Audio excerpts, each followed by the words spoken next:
Listo. Entonces, como les decía, el día de hoy ya van a tener ustedes la fortuna de terminar la clase y dejar de estar viendo la cara del suscrito. La idea es que tratemos de aprovechar el tiempo al máximo.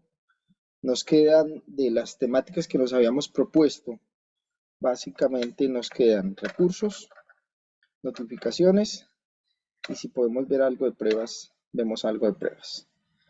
El plan es que de aquí a las 9 de la mañana hablemos de recursos. De las 9:20, hacemos un receso de 20 minutos. De las 9:20 a las 11 hablemos de notificaciones y de las 11:15 a la 1 hablemos lo que podamos hablar de pruebas. Entonces, yo quisiera escucharlos. Ustedes ya tuvieron a la mano el video, la conferencia o la charla que se dio en un evento en relación con el tema probatorio o las modificaciones, en materia de recursos o las modificaciones en materia de recursos que se dieron en contencioso administrativo. Quisiera saber, en primer lugar, si tienen preguntas. Recuerden que la idea no es venir a repetir lo que ya dije en la conferencia, que es básicamente siguiendo el derrotero que hay en las diapositivas que están subidas a la plataforma. Aunque las que estaban subidas en la plataforma eran de abril de 2021, pues no ha cambiado nada. Yo las actualicé, cambiándolas a 2022. Simplemente les actualicé la fecha, pero en realidad no ha cambiado nada en ese aspecto, entonces siguen siendo aplicables. Entonces quisiera escucharlos a ustedes en relación con el tema de los recursos ordinarios, si tienen alguna pregunta, alguna inquietud. Soy todo oídos.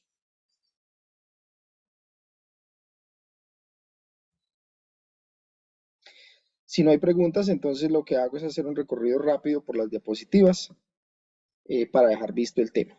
Ya el resto, recuerden, es autolectura y autoestudio de cada uno de ustedes.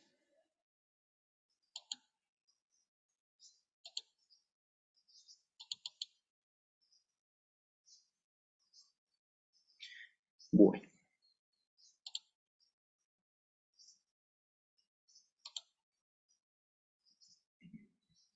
Voy a compartirles en este momento pantalla.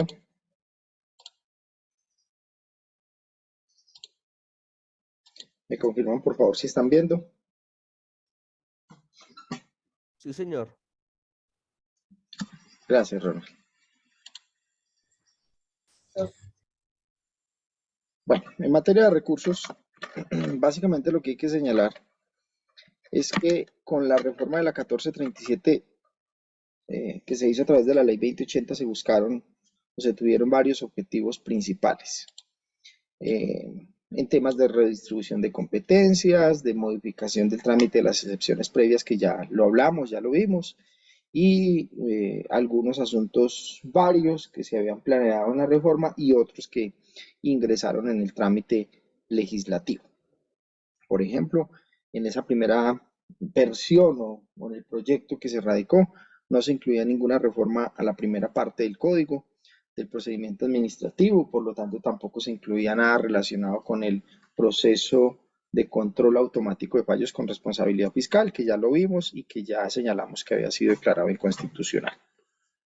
Y frente al tema de los recursos, pues básicamente lo que se buscó fue ajustar la regulación en materia de recursos ordinarios y extraordinarios, más hincado obviamente en los recursos ordinarios y la consolidación de la función unificadora del Consejo de Estado. Todo ello, digamos, unido con la distribución de competencias a efectos de que el Consejo de Estado pudiera convertirse realmente en un órgano de unificación, porque con la ley 2080 se había convertido prácticamente en un juez de instancia, fuera de segunda o de tercera instancia frente a los procesos, perdón, fuera de primera, segunda o tercera instancia en los procesos, cuando en realidad la función de la alta corte es primero conocer unos pocos asuntos que se le asignen por la trascendencia, importancia, relevancia, etcétera, pero en realidad la verdadera función y la más importante función es la de unificar la jurisprudencia y ser un derrotero guía para los demás jueces dentro de la estructura de la pirámide de la jurisdicción contenciosa administrativa. Entonces vamos a ver un poquito de las reformas que se introdujeron en la primera parte del código. No voy a hacer alusión, digamos, o hacer hincapié a todas las normas que regulan los recursos. Ya sabemos que en materia administrativa proceden los recursos de reposición, apelación y queja, que ya los habíamos visto también. Y habíamos señalado que el recurso de apelación es el único que es obligatorio. Reposición y queja no son obligatorios. Pero la reforma introdujo unas leves modificaciones en esa materia, creando unas reglas especiales al respecto. Lo primero que yo siempre señalo en este tipo de cursos es invitarlos a que por favor revisen, quienes tengan ahí en este momento a disposición. Revisemos Ley 1437 de 2011 en la página del Senado de la República. Y otras personas, por favor, o en otra, digamos, ventana del explorador, por favor buscar Ley 1437, pero en la versión de la función pública, para mostrarles una diferencia que existe allí.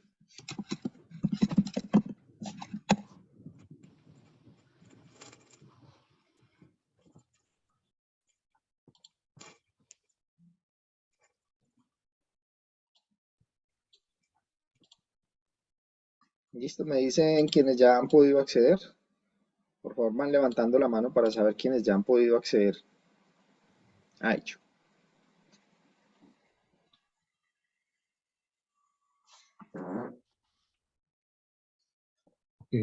Profesor, una pregunta. ¿Y la versión del swing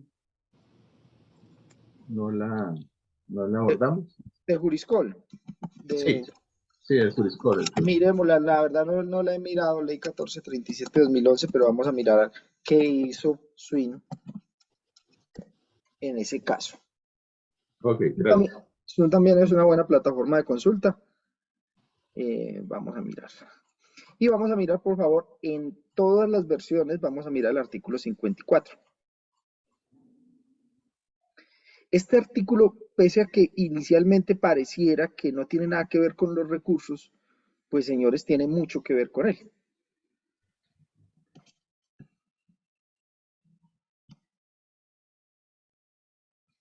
No, mira que la versión de, vamos a ver,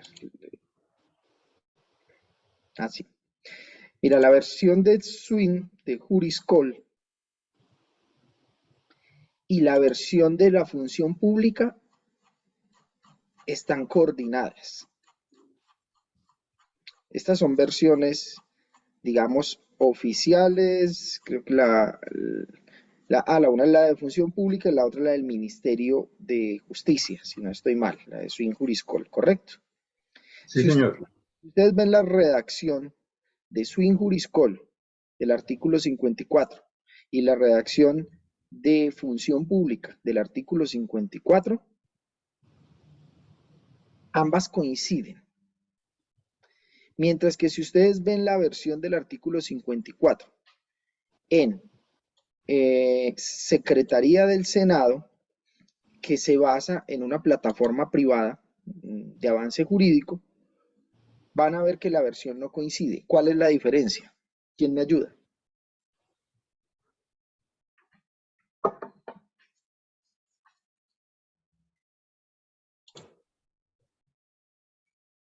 El último inciso, profe, creo. Le falta.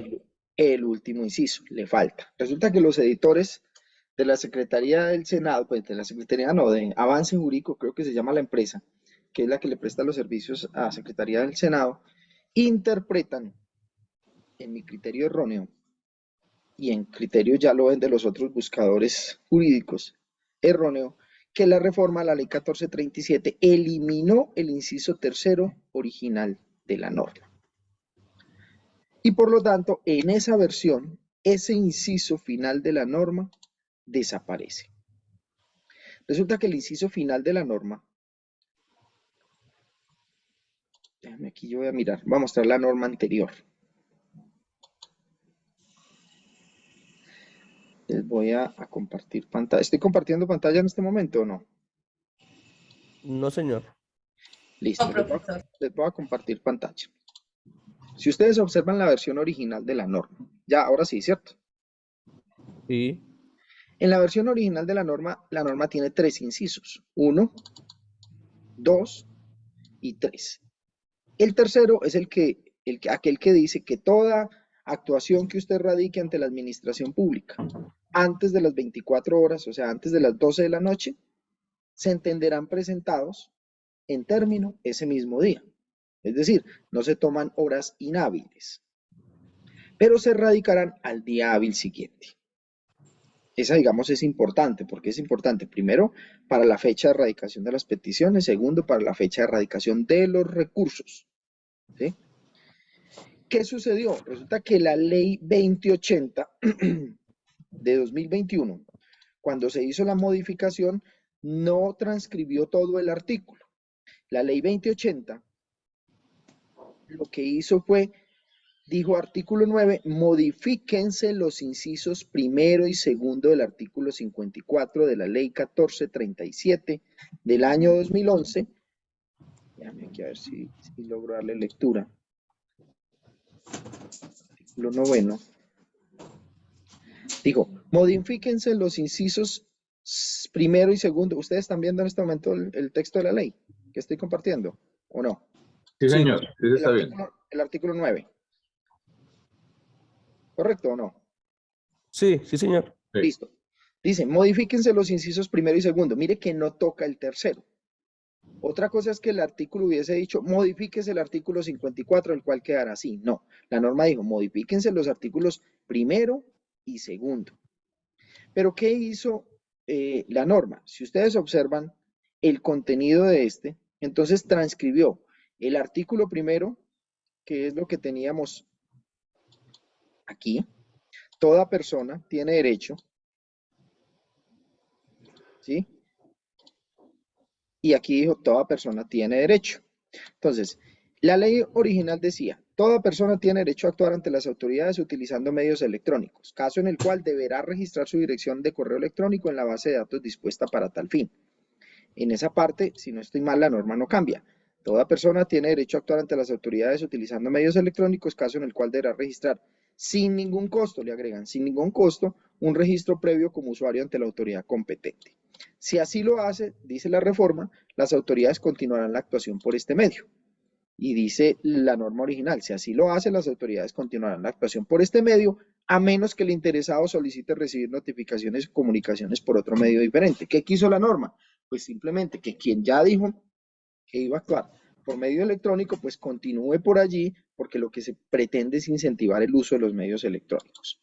Segundo inciso que modificó, entonces el inciso original decía, las peticiones de información y consulta hechas a través de correo electrónico no requerirán del referido registro y podrán ser atendidas por la misma vía. Es decir, yo no requiero registrarme ante la autoridad como usuario ni como nada, si simplemente estoy formulando un derecho de petición y lo hago por medio electrónico. Cuando usted lo hace por medio electrónico, ¿qué está autorizando? Que la actuación y la respuesta se dé a través de medio electrónico. Entonces, la reforma que digo, las peticiones de información y consulta hechas a través de medios electrónicos no requerirán del referido registro y podrán ser atendidas por la misma vía. Y le agregó la reforma lo siguiente. El registro, que es esta parte, el registro de que trata el presente artículo deberá contemplar el régimen general de protección de datos personales. Miren que eso no estaba en el artículo anterior, pero se le agregó al inciso segundo. Esas eran las modificaciones que se querían hacer. Es decir, el legislador nunca quiso tocar este inciso. Nunca dijo, modifíquense los incisos 1, 2 y 3. O modifíquense los incisos 1 y 2 y deróguese el inciso 3. No lo encuentra por ningún lado. Ni tampoco dijo modifíquese el artículo 54. La reforma recayó solo sobre los dos incisos. Quiere decir que este último inciso no ha sido modificado. Por lo tanto, Swing Juriscol tiene el texto correcto de la ley de acuerdo con la reforma. Por lo tanto, Función Pública tiene el texto correcto de la ley. Miren que ellos dicen inciso 1 modificado por la ley, inciso 2 modificado por la ley y el inciso tercero lo dejan tal cual como estaba en la norma. Por lo tanto, ojo con la consulta que hacen en la página del Senado, porque la página del Senado sí lo da por derogado. ¿Correcto? Lina, ¿desea hacer alguna pregunta? No, profesor. Ok, muchas gracias. Entonces, Profe, disculpe, yo sí. ¿quiénes? Yo sí que no veo manos levantadas. Por favor, siempre levantar la mano para yo poder saber.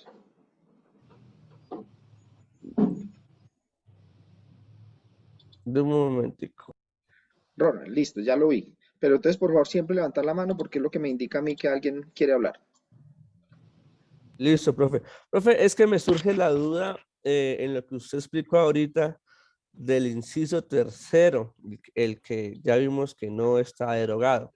Sí, ¿Cómo, no entendí o me perdí cuando dice que se radica en se entiende entregado el día hasta antes de medianoche, pero radicado al otro día hábil. ¿Cómo sí, claro. sería? En No, caso de no, un recurso, por ejemplo. claro, se entiende presentado ese mismo día. O sea, mire la norma como dice. 54. ¿Qué se me hizo acá? Función pública. Espérame que cerré la norma. Bueno, miremos la norma anterior que estaba aquí. Dice, las actuaciones en este caso se entenderán hechas en término, siempre que hubiesen sido registrados hasta antes de las 12 de la noche.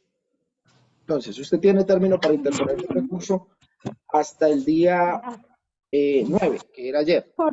¿Sí? Entonces, la autoridad no le puede decir que si usted radicó el documento o el recurso a las 10 de la noche, que ya lo presentó por fuera de horas hábiles y que por lo tanto se lo va a tener por extemporáneo. No, lo que dice la norma es, si usted lo radica antes de las 12 de la noche, se entiende presentado en término. ¿Correcto? Ok, profe, muchas gracias. Ok. ¿Le cierro? O sea, otra cosa es que la entidad lo radique dentro del expediente respectivo al día hábil siguiente. O sea, usted lo radicó ayer a las 11 de la noche. La entidad no trabaja sábado, domingo y hay un lunes festivo. El martes que ingrese la entidad incorporará la petición, el recurso al expediente y entenderá que fue debidamente presentado el 9 como último día hábil que se tenía para el efecto. ¿Correcto? Correcto, profe, muchas gracias ya. Ya entendí. Bueno, señor. Bueno, señor. Listo, déjenme aquí, les dejo de compartir esta pantalla y voy a compartirles nuevamente la presentación. Por favor, alguien que me avise a las 9 de la mañana, a las 9 de la mañana tenemos que terminar recursos.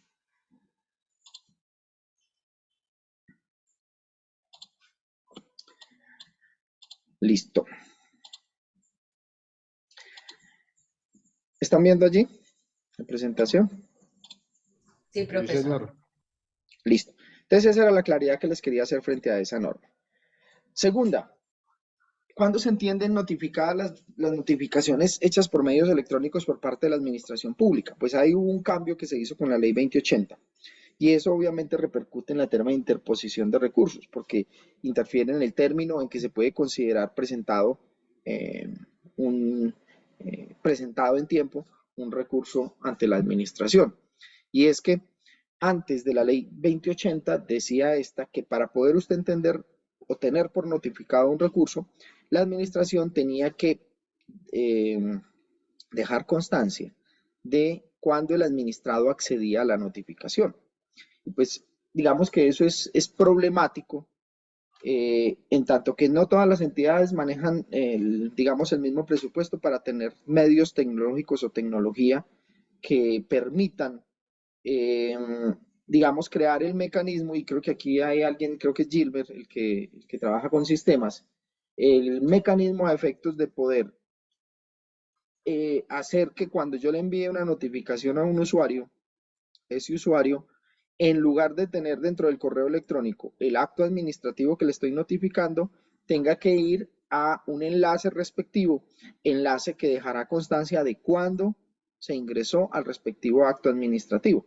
Eso era, digamos, lo que decía la ley anterior. Entonces decía, para que se entienda por notificado, la administración debe dejar constancia o debe tener evidencia de cuándo el administrado accedió al acto administrativo.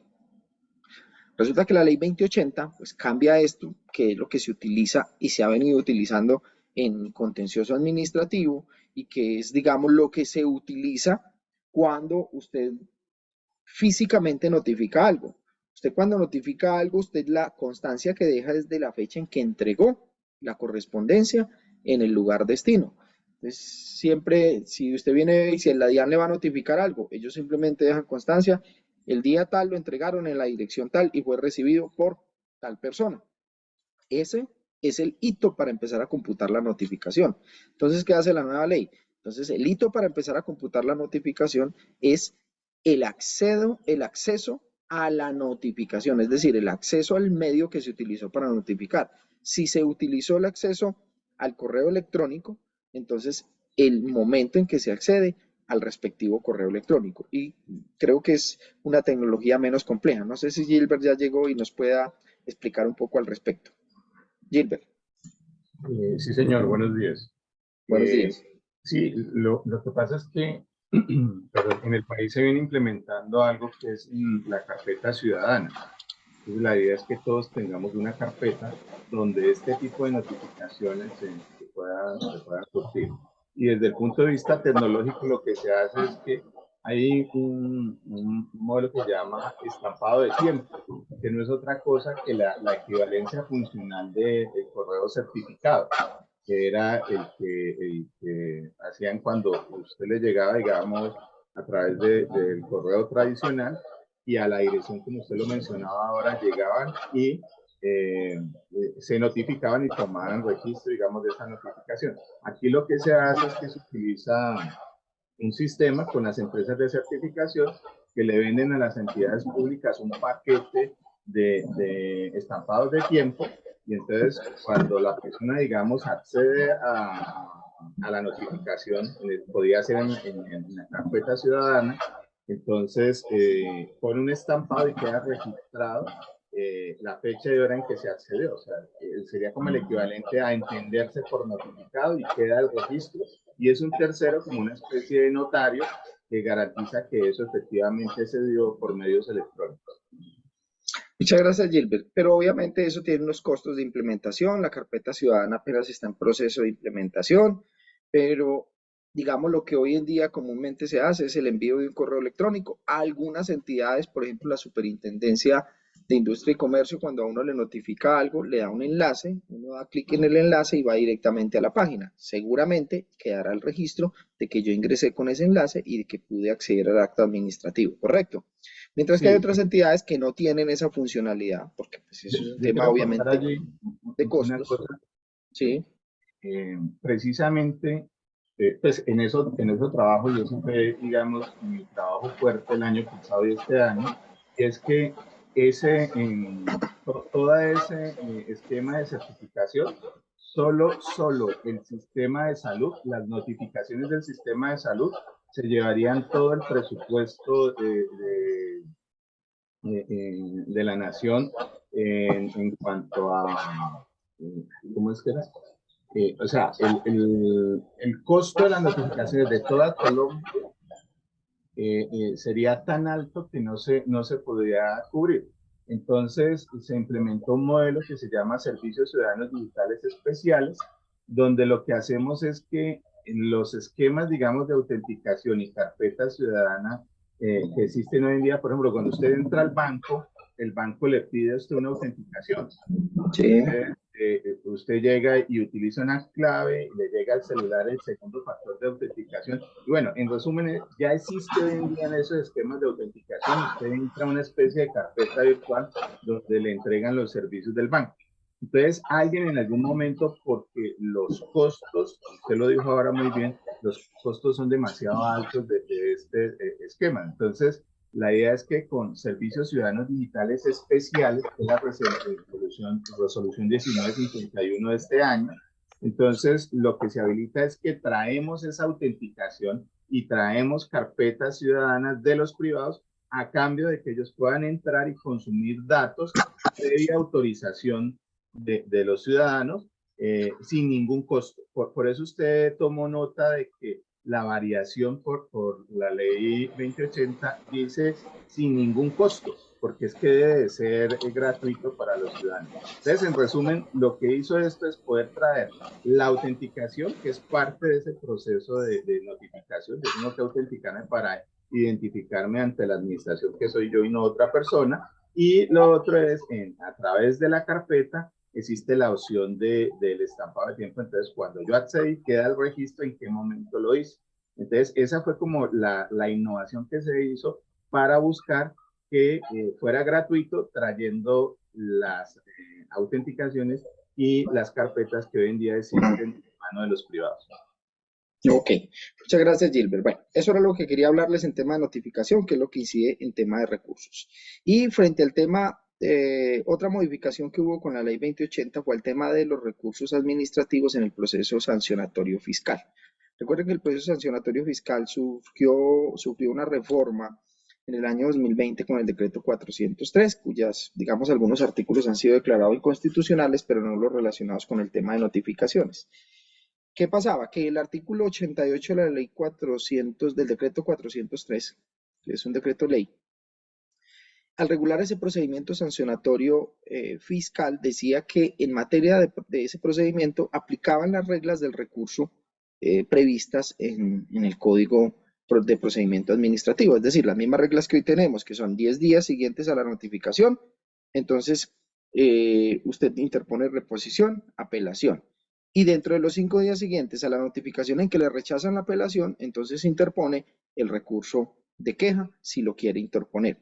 Pero con la modificación introducida en el artículo 7º de la ley 2080, se adicionó el artículo 49A, es decir, trajo una norma especial para el proceso administrativo sancionatorio fiscal. Recuerden que el Código de Procedimiento Administrativo, se los dije cuando empezamos, o sea, la ley 1437 es una norma ordinaria general cuya aplicación se da para todo aquel procedimiento que no tenga una regla específica, ¿sí?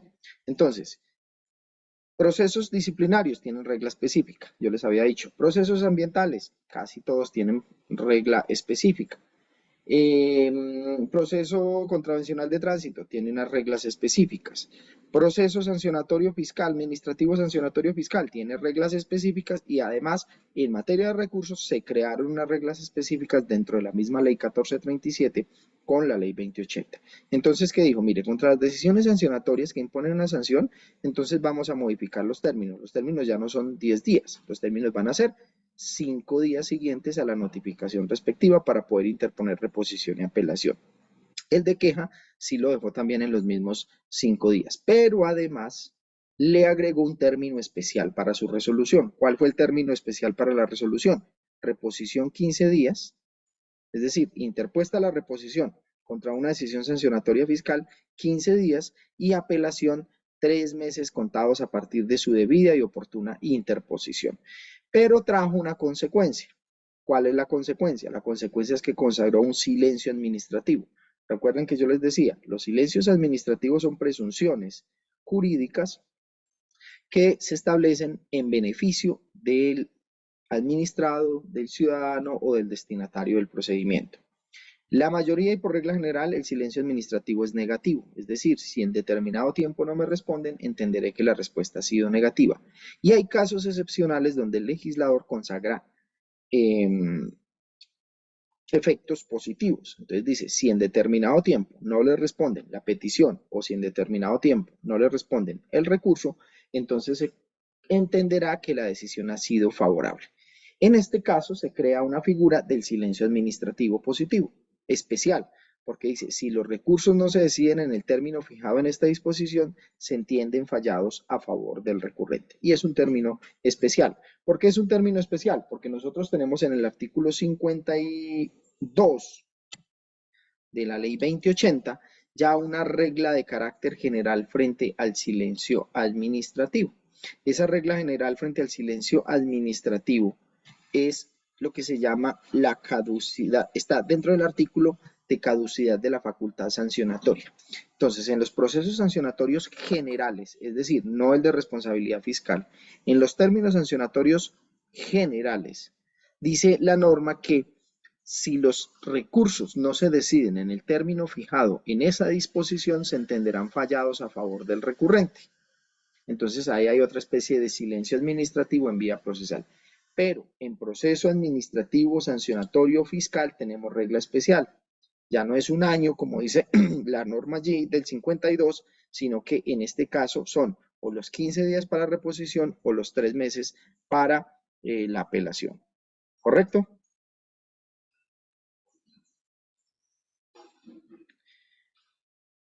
¿Correcto, señores? Sí, señor. Sí, señor. Bueno. Y vamos ya a las reglas de los recursos en materia contencioso administrativa. Excúsenme un segundo, por favor.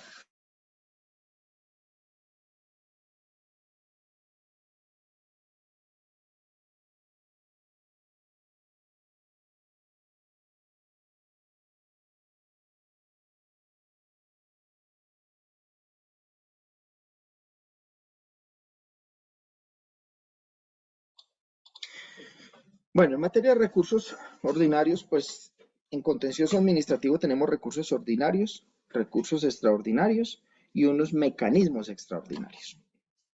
Vamos a hacer alusión a los recursos ordinarios. Si nos queda tiempo, hacemos, digamos, una breve alusión a los recursos extraordinarios y a los mecanismos eventuales. Bueno, a los mecanismos, hay eventuales y hay no.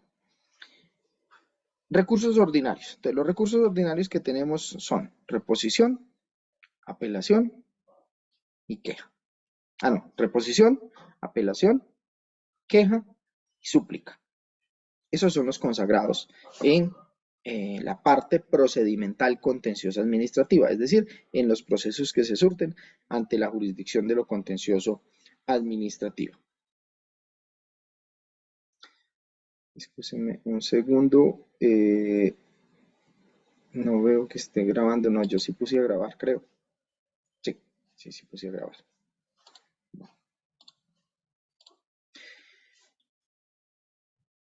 Recuerden que yo les había dicho que uno de los objetivos de la reforma era hacer ajustes en los recursos.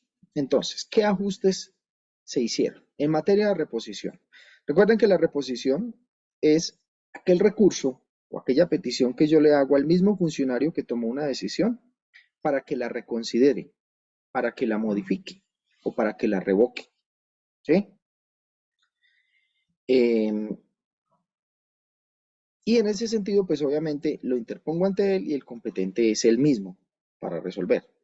Antes de la ley 2080, es decir, antes del año pasado, este recurso era excluyente, también se los había dicho. Es decir, si procedía a reposición, no procedía a apelación, porque la norma señalaba que la reposición procedía contra todas aquellas providencias que no fueran apelables o consultables. Entonces, de tajo me decía, o procede lo uno o procede lo otro, pero no proceden las dos cosas al tiempo.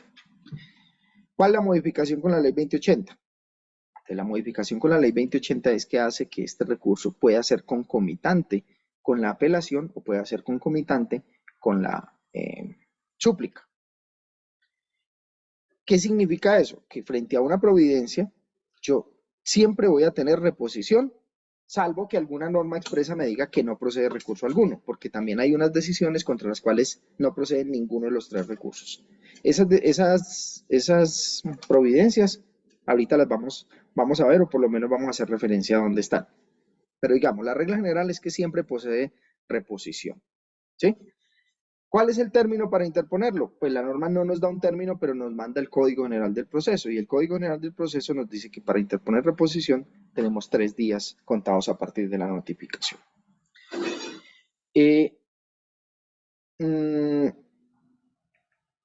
Digamos que frente al tema del recurso de reposición no hubo más modificaciones, aunque esta es una modificación muy grande. ¿Cuál es la modificación grande? Es que es concomitante con los otros recursos. ¿Cuáles fueron las discusiones, o en resumen las discusiones que se dieron? Fueron las siguientes. Mire, es que muchas veces cuando a uno le interponen un recurso de apelación, cuando le sustentan el recurso, uno se da cuenta que se equivocó. Y eso pasa. Uno se da cuenta que se equivocó, aplicó la norma que no era, no valoró bien un aspecto y uno dice, chanfle, ya con el anterior código, como no procedía a reposición y apelación simultáneo, entonces yo profería la providencia, me equivoqué, me formulaban recurso y se tenía que ir al superior. Muchas veces eso retrasaba el trámite del proceso porque se iba en el efecto suspensivo. O muchas veces pues eso hacía que le llamaran la atención al funcionario, usted se equivocó, le revocó la providencia. Entonces, ¿cuál era, digamos, era la práctica? Muchos lo que hacían era que si les interponían una apelación y se daban cuenta que se habían equivocado, utilizaban una figura que, digamos, judicialmente es común, es que una decisión ilegal no ata al juez. Entonces el juez inmediatamente le interponían reposición, apelación, y consideraba que se había equivocado, había aplicado la ley, entonces dejaba sin efecto la providencia, pero no en virtud de un recurso de reposición, sino en virtud de señalar que una actuación ilegal no ata al juez y que un error o esa equivocación no podía permanecer en el proceso cuando se estaba dando cuenta el juez que se había equivocado. Esa era la práctica judicial. El objetivo entonces de la reforma fue que permitirle al juez que revisara sus propias decisiones. Si el juez considera que se equivocó, pues repone la decisión y se acabó, no concede la apelación o la súplica. Pero si el juez o magistrado insiste en su posición, pues conceda el recurso de apelación y el de súplica respectivo. ¿Cuál es la crítica que yo hago al tema? Que cuando usted interpone el recurso de reposición y en subsidio de apelación, eso alarga más los términos porque primero hay que correr traslado del recurso, el juez tiene que pronunciarse y luego de pronunciado tiene que notificar, conceder el recurso de apelación, tiene que notificar y luego irse para el superior. Si no es en audiencia, obviamente que si es en audiencia, pues no se alarga el tema, pero cuando se trata de temas escritos, pues se alarga mucho más el tema. ¿Y por qué se alarga? Porque además la norma procesal dice que usted puede formular la apelación, sea en el primer término de ejecutoria, es decir, en el término de ejecutoria de la providencia que usted, con la que no está de acuerdo, o sea, en el término de ejecutoria del auto que resuelve la reposición. Entonces, y miren lo que está ahí en el artículo 244. El artículo 244 de la ley 1437 lo dice claramente. Y esta redacción básicamente se toma del Código General del Proceso. Yo recuerdo que cuando se tomó y cuando yo tomé esa redacción para el anteproyecto, con base en las instrucciones que se dieron en su momento, pues se tomó con base en lo que decía el Código General del Proceso. Entonces, ¿qué nos dice ese artículo? Mire, la apelación puede interponerse directamente o en subsidio de la reposición. Y dice, cuando se acceda total o parcialmente a la reposición interpuesta por una de las partes, la otra podrá apelar el nuevo auto si fuere susceptible de recurso. Entonces, digamos que ahí abre una compuerta, es que si algo era susceptible de reposición y apelación, me interponen reposición, revocan la decisión con base en esa interposición, se le habilita la posibilidad a la contraparte de apelar esta decisión si fuere susceptible de apelación. Pero también dice acá, si el auto se profiere en audiencia, la apelación, entonces ya está hablando del recurso de apelación, debe interponerse y sustentarse oralmente a continuación de su decisión en estrados o de la del auto que niega total o parcialmente la reposición. ¿Qué quiere decir? Que yo estoy en audiencia, tengo un auto contra el cual procede apelación, pero yo le quiero dar la oportunidad al juez inicialmente de que considere su posición. Yo no estoy obligado inicialmente a formularle apelación, ¿sí? Yo puedo decir, señor juez, interpongo recurso de reposición contra la decisión que usted acaba de tomar. Digamos, me negó una prueba. Y le digo que me negó mal la prueba y le sustento y él corre traslado a los demás intervinientes, luego resuelve el recurso y confirma la decisión. Una vez confirmada la decisión, quien recurrió inicialmente, si sigue no estando de acuerdo con la decisión, le puede interponer apelación. Digamos que eso en audiencia es un término de minutos, no atrasa tanto el proceso, ¿sí? Que lo que sucede es que cuando es por escrito sucede lo mismo. Cuando es un auto dictado por escrito, un auto dictado por escrito contra el cual procede apelación, la negativa de una medida cautelar. ¿sí? Entonces me niegan una medida cautelar por escrito. Ese auto es apelable. Conforme la regla actual, que ya tiene también reposición y apelación, entonces yo le puedo decir, señor juez, interpongo recurso de reposición contra el auto que me negó la medida cautelar por esto, por esto y por esto y por esto. El secretario que tiene que hacer, correr traslado de ese recurso por el término de 3 días a los demás sujetos procesales para que se pronuncie. Obviamente, si el recurrente no les ha enviado copia del recurso, porque si se los envió, pues aplica la regla de que ya no hay que hacer el traslado. Surtido el traslado, entra a despacho para el juez y el juez decide la reposición. Mire, ahí ya vamos en un trámite. Entonces el juez decide la reposición y dicta otro auto confirmando la decisión. Estamos en el supuesto de que va a confirmar, entonces confirma la decisión. ¿Qué sucede? Que esa decisión que confirma se notifica.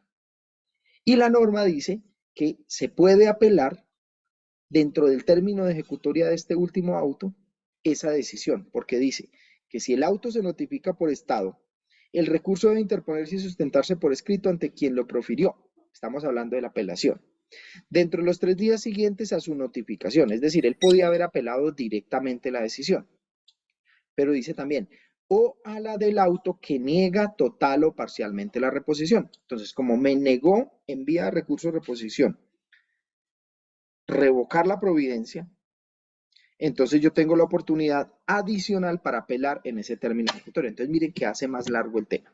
Yo que propuse cuando estaba en la comisión legislativa, en la comisión normativa, que estábamos preparando el anteproyecto, yo les dije, mire señores, yo creo que, y lo dije también en una audiencia pública en el Congreso, cuando se hizo audiencia pública frente al proyecto radicado ante la Comisión Primera del Senado, yo dije lo siguiente, mire, esto es un desgaste innecesario, porque simplemente debería darse la opción de que una vez interpuesta un recurso de apelación o un recurso de súplica, el juez pueda, motu proprio, si lo considera, modificar o reformar su decisión inicial porque vio que se equivocó. Entonces, ¿cuál era mi propuesta? Mi propuesta era, no pongamos el recurso de reposición, digamos, convergente con la apelación y la súplica. Simplemente dejemos la reposición como está. O sea, reposición solo procede cuando no es apelable o suplicable un auto, para que no alarguemos el tema. Lo que debemos hacer es darle la facultad, dentro del trámite de la apelación y dentro del trámite de la súplica, que una vez que se interponga el recurso de apelación o el recurso de súplica, el juez pueda, si lo considera pertinente, modificar oficiosamente su decisión con base en los argumentos de la apelación, y así entonces se evita un trámite adicional engorroso. Esa era mi propuesta para evitar, obviamente, ese nuevo traslado, porque interpuesta la apelación, como yo les había señalado, entonces, un auto se dicta por escrito, negó la medida cautelar, 3 días de ejecutoria, interpone recurso de reposición, hay que dar traslado por 3 días a los sujetos procesales, pasar a despacho y volver a decidir. El juez decide y confirma, otros 3 días, ejecutoria. La parte interpone apelación. Por ley, hay que darle 3 días de traslado de ese recurso de apelación a los demás intervinientes. Y surtido el traslado, entonces se concede el recurso y se envía al superior. Entonces miren cómo se alarga el trámite.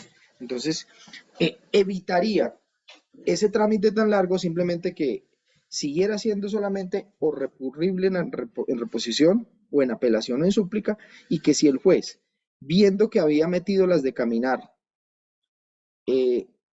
consideraba que había que modificar la decisión, pues simplemente oficiosamente lo hiciera y no se siguiera utilizando la práctica que yo les señalé a ustedes de declarar qué acto ilegal no ata al juez. ¿Queda correcta la exposición de la observación y de la finalidad de las modificaciones a la reposición?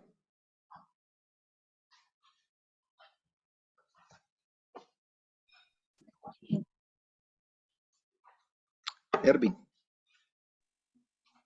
Doctor, allí también me crea inquietud, es el artículo que se adicionó con la ley 2080, que plantea un cierre relacionado con recursos que no proceden contra la resolución de recursos, valga la redundancia. Sí. Si pudiera, pues, como explicarnos esa parte.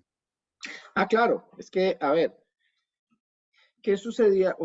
Eso es una regla procesal de vieja data, es una regla procesal incluso del Código General del Proceso, del Código de Procedimiento Civil, y era una regla de este mismo código. Lo que pasa es que estaba por allá escondidita, estaba escondida por allá en otra norma que decía que no procedía recurso contra la decisión que resuelve la reposición, la apelación o la súplica. Claro, y es que usted no puede crear un hilo de recursos frente a una providencia ad infinito, porque si usted no tuviera esa norma, ¿qué pasaría? Que yo interpongo apelación, se va al superior y el superior decide la apelación. Digamos, juez administrativo toma una decisión, apelo, va y me resuelve el magistrado del tribunal o el tribunal.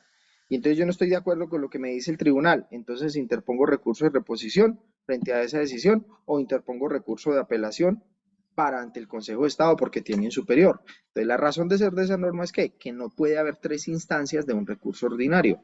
Es decir, un recurso ordinario máximo tiene 2 instancias, que es el del juez que dicta la providencia y el de su superior, pero no puede haber una cadena de recursos hacia arriba. Entonces esa norma está destinada a que una decisión que resuelva apelación o una decisión que resuelva una súplica no es apelable. ¿Correcto? Gilbert.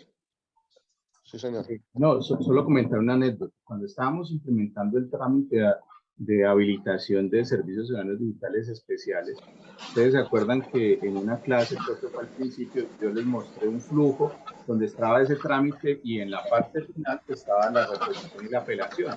Recuerdo mucho que en esa mesa de trabajo nos decía una de las abogadas, no, yo prefiero irme directamente con la apelación porque de seguro a quien estoy haciendo la reposición, acuérdense que estamos hablando de un trámite de administrativa de habilitación, seguro la va a negar.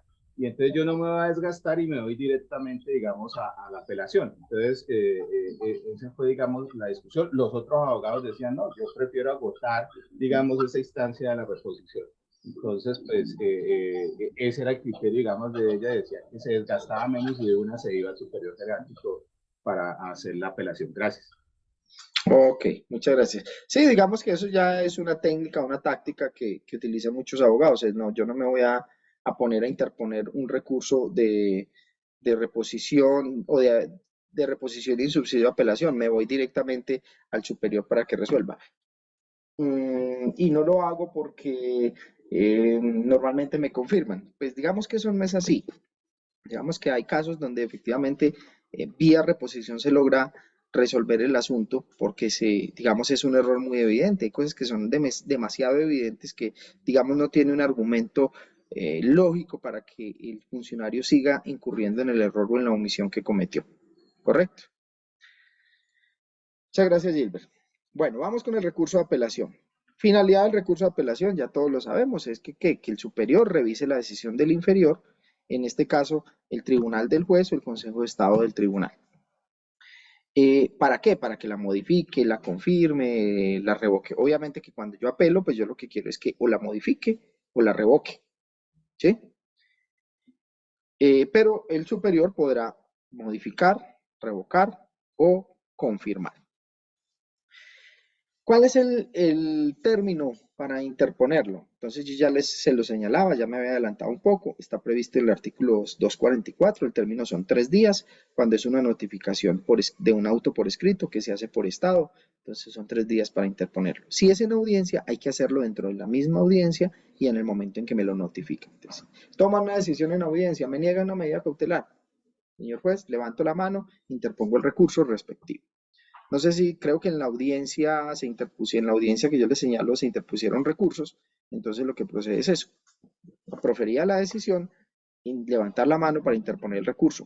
Muchos jueces corren traslado no, señalan que notifican y que si las partes tienen algún recurso para interponer. Otros simplemente notifican la decisión y dicen, esta decisión queda notificada en estrados. Son estilos. Pero ahí sí lo tiene que saber quien está actuando ante la jurisdicción. Es que independientemente del estilo del juez, que diga que simplemente notifica en estrados o que diga que si alguien quiere interponer recursos, de todas maneras el deber es de quien va a interponer el recurso de saber que inmediatamente notificada la decisión tiene que formular el recurso respectivo. Si no lo hace, pues obviamente si lo hace ya por allá Al finalizar la audiencia, pues le van a decir, señor, esa providencia ya quedó ejecutoriada porque usted no interpuso recurso en el momento en que se le notificó. ¿Ok? La norma, obviamente, entonces nos hace la claridad. Como ya el recurso de reposición dejó de ser excluyente y es concomitante con la apelación, es decir, hace que la apelación sea subsidiaria o que la súplica sea subsidiaria, entonces, ¿qué le dice?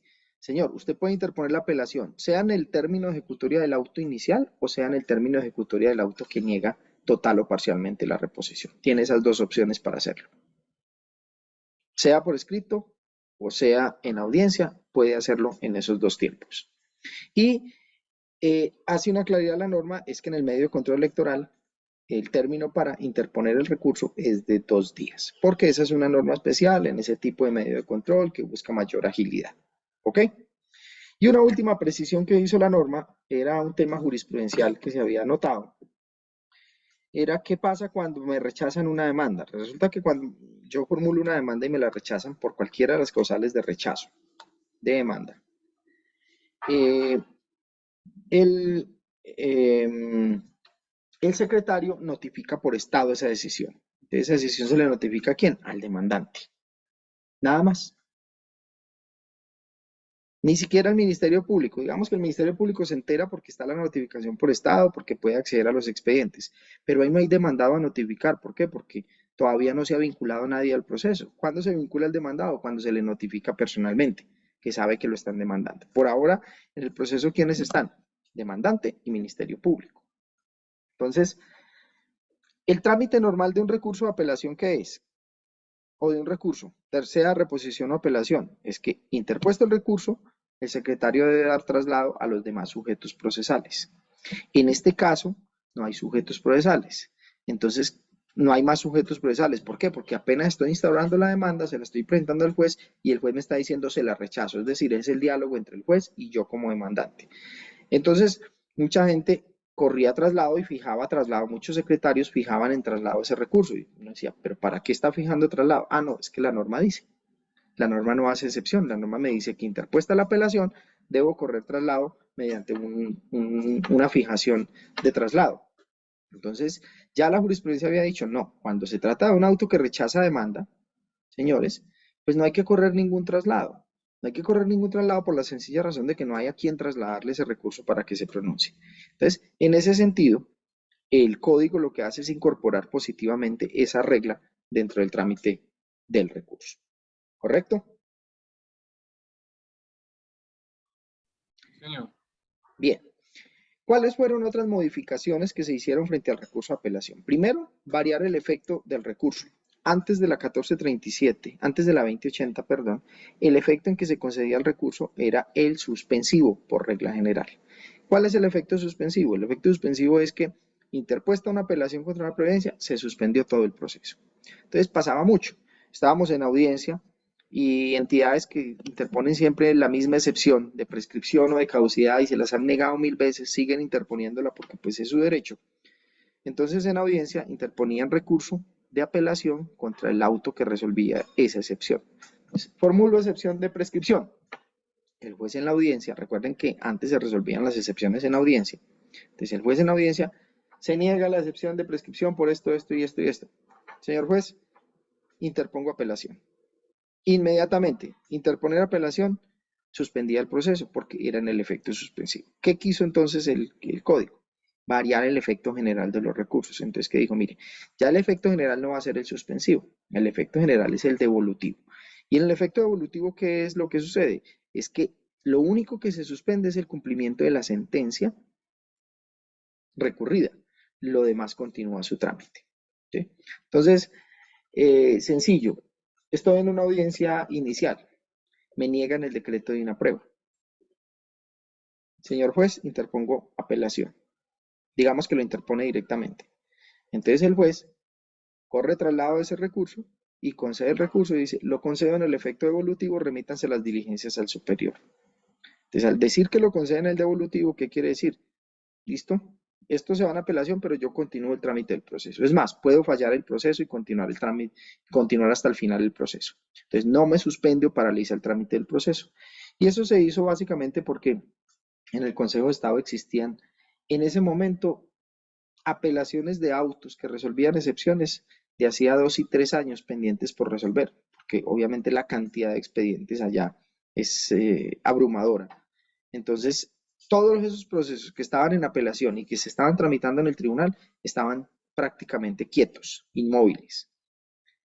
2, 3 años en espera de resolver la apelación de una excepción que muy seguramente iba a ser confirmada, pero digamos, entre comillas, esa era una estrategia de litigio de algunas firmas de abogados que obviamente le cobran a las entidades por tiempo de duración del proceso. Entonces, cada mes que dure el proceso en trámite, es un valor que va facturando la empresa al respectivo poder dante, en este caso a las entidades públicas. En el sector privado también sucede muchas veces que se paga el litigio por tiempo mes o por tiempo de duración del proceso. Entonces, digamos, es una estrategia a efectos de poder facturar más. Pero ya con esto, pues no sucede lo mismo, porque el trámite del proceso se agiliza. ¿Ok? Otro objetivo de la reforma fue facilitar la identificación de las decisiones apelables y eliminar algunas, digamos, contradicciones que había en el artículo. Durante, digamos, la vigencia inicial de la 1437 se logró determinar que había unas normas que eran contradictorias. Por ejemplo, el artículo 226 decía una cosa frente a los recursos, pero el artículo 246 decía otra cosa. El artículo 180 decía una cosa frente a los recursos, pero el 243 decía otra cosa, frente a ciertas decisiones. ¿Qué hizo la 1437? Pues suprimir esas antinomias y esas contradicciones, pero además traer decisiones apelables que estaban regadas por el código en estos artículos que están allí y traerlas y compilarlas todas en el artículo 243. Eso para facilidad del operador jurídico, para facilidad también del litigante ante la jurisdicción. Entonces, ¿qué dijo? Vamos a incorporar todas esas decisiones apelables y o a derogar las antinomias que existen sobre la materia. Por ejemplo, uno solo de los ejemplos, el artículo 226 ¿sí? Decía que contra el auto que niega la intervención de terceros procedía contra el auto que decida la intervención de terceros procedía apelación, es decir, fuera que la negara o fuera que la accediera. Mientras que el 243 solamente daba apelación al auto que negaba la intervención de terceros. Entonces, surgió una primera discusión interpretativa. Bueno, entonces, o es apelación solo contra el que niega o es apelación contra ambas decisiones. Obviamente la jurisprudencia interpretó que primaba la norma especial. La norma especial era el artículo 226 porque era el que regulaba el trámite de intervención de terceros. Pero para acabar eso, entonces, ¿qué se hizo? Se modificó el 226 y se incorporó directamente esa posibilidad de recurso en el 243 sin que hubiese una antinomia. Entonces, eso fue lo que se hizo respecto a esos artículos. Modificaciones allá y modificaciones acá para que quedara una sola norma en concreto. ¿Correcto? Los autos apelables, si bien inicialmente se iban a reducir al máximo, o sea, iban a quedar 3 o 4 autos apelables, porque un principio en el tema de oralidad frente a los recursos es que deben ser apelables el menor número de providencias posibles, con el fin de que los procesos no se paralicen. Es decir, deberían ser apelables solamente aquellas decisiones trascendentales relevantes dentro del proceso y o que le pongan fin al proceso. De resto, nada debería ser apelable sino solamente recurrible en reposición. Sin embargo, surgieron muchas discusiones frente al tema porque algunos consideraban, no, es que esta providencia es muy importante. Bueno, y hubo todas las discusiones del mundo en ese tema y finalmente quedaron las 7 providencias apelables que están señaladas allí.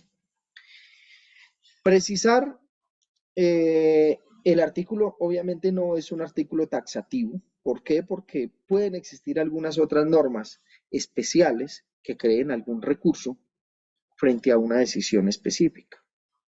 Por ejemplo, en tema de proceso ejecutivo puede haber norma especial que hable de un recurso que no esté consagrada en este código. Entonces el código no podría ser cerrado simplemente a los numerales que hay en el 243. Dijo, si hay alguna otra norma especial en este código que se nos haya pasado, o alguna otra norma especial, digas en el 472 del 98, en la 393, del 97, o en el Código General del Proceso, frente al proceso ejecutivo, entonces nos vamos a tener a la norma especial. Y eso está, digamos, confirmado en uno de los parágrafos del artículo donde señala que cuando se trate de trámites especiales o procesos regulados por normas especiales, la procedencia del recurso se determina conforme lo dice la norma especial. Es decir, en esos trámites especiales rige es la procedencia del recurso que está en la ley especial, no la que está en esta ley general. Recuerden que esto es una ley general y es un procedimiento ordinario que solo se aplica cuando no hay regla especial. ¿Listo? Otra regla que se eliminó era la siguiente: antes de la ley 2080, es decir, antes de 2021 y en los procesos que se rigen por esas reglas, había una diferencia entre cuáles autos eran apelables si los dictaba el juez y cuáles autos eran apelables si los dictaba un magistrado. Esa norma fue demandada en su momento y la Corte Constitucional encontró ajustado a la Constitución esa diferenciación, pero de todas maneras eso creaba muchos problemas interpretativos y creaba muchos problemas relacionados con el principio de igualdad. Por esa razón, la decisión de la Comisión Normativa del Consejo de Estado fue acabar esa diferencia.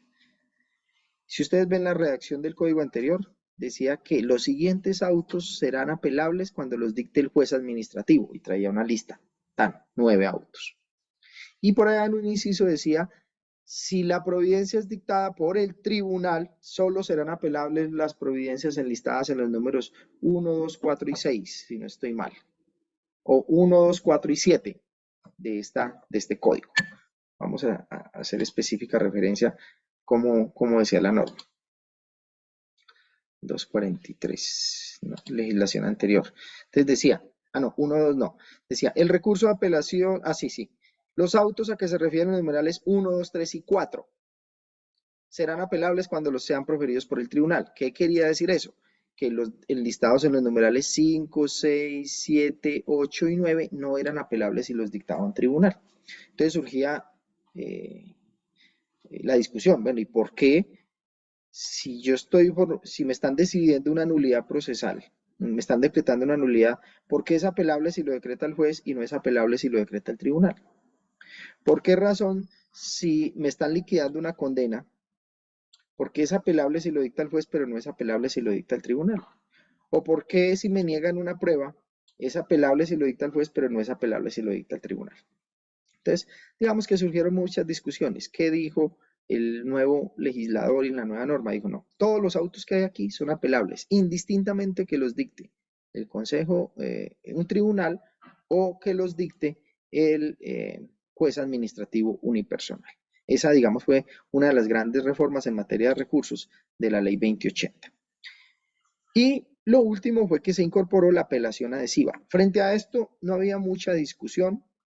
Digamos que en un estudio que realizamos, en un análisis, la mayoría de las decisiones del Consejo de Estado consideraban que la apelación adhesiva procedía en contencioso administrativo. Pese a que no había norma especial que la regulara, se decía que procedía, porque se aplicaba la norma general.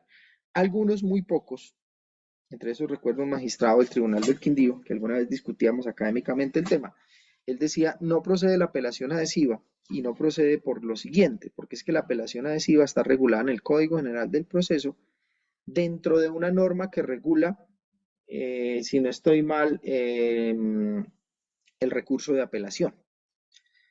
Y lo decía él, digamos, con cierta lógica, decía lo siguiente, mire, yo solo puedo ir al Código General del Proceso si aquí no hay norma expresa. Y resulta que aquí tenemos norma expresa que regula la procedencia del recurso de apelación. Si el legislador hubiese querido incorporar aquí la apelación adhesiva, lo hubiese incorporado a este texto, pero no lo hizo. Como no lo hizo, yo no me puedo ir a la norma que regula la apelación en general, en el Código General, donde está la apelación adhesiva. Y por eso, digamos, él era del criterio de negar la apelación adhesiva. Sin embargo, ese criterio no era muy aceptado por la jurisprudencia, y en últimas, pues lo que se hizo con la reforma introducida a la ley 2080 fue regular expresamente la posibilidad de la apelación adhesiva. ¿Correcto? ¿Alguna pregunta? Ninguna. Bueno. Artículo 243A. No, aquí están las de la apelación. Voy a saltar esto porque esto ya, digamos, es de la minucia. Es cuáles fueron las modificaciones que se hicieron frente a cada uno de los numerales allí enlistados. Esa me la voy a saltar para que podamos avanzar un poco más. Ya les hablé del tema del efecto suspensivo, ya les hablé de que si hay una norma especial, pues la apelación procede conforme las normas especiales que lo regulan, y la apelación adhesiva y lo mismo el de nulidad electoral. Voy a hablarles ahora entonces del recurso de queja. ¿Alguna pregunta frente a la apelación?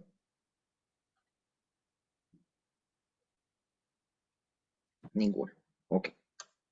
Erwin. Doctor, una pregunta. Yo sé que ya ha sido muy debatido ese tema. El recurso, la ley que regula el tema de la acción de cumplimiento, la 393, ella permite la aplicación de nulidades establecidas en el Código General del Proceso o no. Porque es que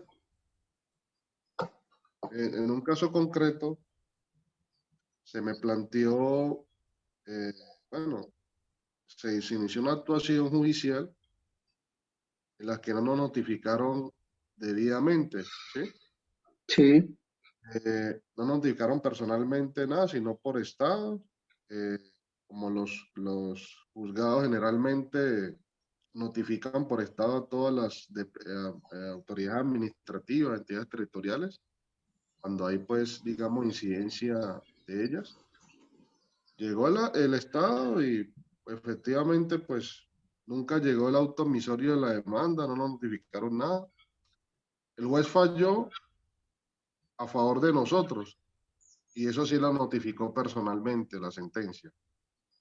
Bueno, a mí, pues, me asignaron ese chicharro de que iniciara la nulidad procesal por el tema de la vinculación y previendo de que si la persona apelaba y en segunda instancia, pues efectivamente nos podían condenar, pues entonces tratar de avisorar de que si bien es cierto es a favor de nosotros el fallo, pues no tuvimos la oportunidad de participar. Yo inicié el proceso, inicié la nulidad procesal, efectivamente la juez negó esa nulidad, interpuse recurso de reposición. Efectivamente ella dijo pues de que no, que efectivamente no, no procedía o se ratificaba en su decisión inicial y me cita unas normas del Código General del Proceso respecto a las nulidades procesales. Yo interpuse recurso de apelación porque en mi entender cuando yo leía el artículo 3, la ley 393 decía de que lo que no estuviera regulado era por el Código de Procedimiento Administrativo. Entonces ella me mandó unas normas del Código General del Proceso y en su efecto, pues eso sí permitía la apelación respecto a eso que decía que no reponía el recurso.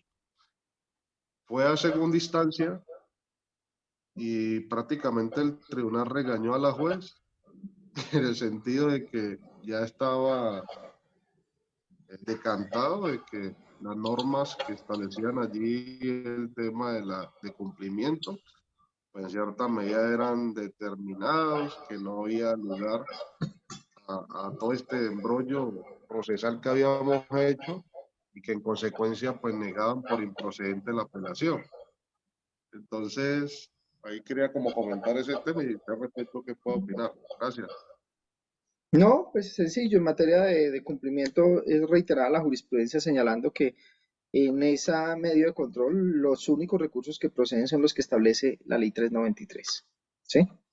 Y si bien aplicó las normas relacionadas con la nulidad, que, digamos, causales, tema de saneamiento de las nulidades, son las del Código General del Proceso. Recuerden que en nuestro código no hay un capítulo de nulidades, ¿sí? El capítulo de nulidades de nosotros básicamente nos dice vaya a las nulidades del procedimiento del Código General del Proceso. Entonces, Prácticamente nuestro código remite al general del proceso. Y si hay otro código que dice que se remite al procedimiento contencioso, entonces viene por rebote, pega al procedimiento contencioso y se va otra vez para el general del proceso. Porque aquí no se regula el trámite, digamos, o la parte sustantiva de las nulidades. Entonces siempre hay que acudir al tema de causales de nulidad, nulidades insaneables, causales saneables, saneamiento de las nulidades, convalidación de las nulidades bajo los principios que rige en el Código General del Proceso. Eso es lo que habría que decir. Pero en materia de recursos sí hay que atenernos a lo que dice la Ley 393. La Ley 393 es una norma especial y solamente permite recursos frente a determinadas providencias muy específicas. Por eso es que en este código, miren que yo ahorita les señalaba, el artículo, el mismo parágrafo 2 de la ley del artículo 243 señala expresamente que en los procesos e incidentes regulados por otros estatutos, entonces aquí estaríamos en un proceso especial. ¿Cuál es? Cumplimiento, ¿sí? La apelación procede y se tramita conforme a las normas especiales que lo regulan. Esa fue la claridad. ¿Por qué? Porque había muchas discusiones frente a la redacción que había del parágrafo antes de la ley 2080. ¿Correcto? Sí, doctor, muchas gracias. Listo, Ronald. La profe, ¿me escucha? Sí. Una pregunta, hablábamos de antes de la expedición de la ley 2080, usted decía que no se podía interponer subsidiariamente recurso de apelación y de reposición para decisiones que sean apelables. La pregunta es, esos procesos judiciales que iniciaron antes de esa ley, ¿sí? Me surge la duda en el sentido en que como esta es una norma de procedimiento de obligatorio cumplimiento, o sea que así el proceso haya iniciado anteriormente a esa ley, actualmente le aplica la vigente, ¿cierto? Sí, claro. Ahí aplicamos la norma, la regla general de vigencia en materia de las leyes. Es que las normas procesales son de aplicación inmediata, ¿sí?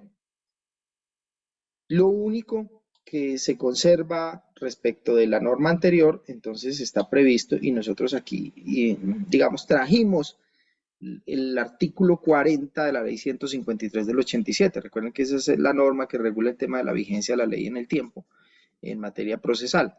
Y esa norma había sido, modificada con el Código General del Proceso.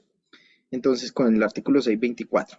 Entonces, ¿qué dijo la ley 2080? Mire, de conformidad con el artículo 40 de la ley 153, este es el artículo 86, el de la vigencia.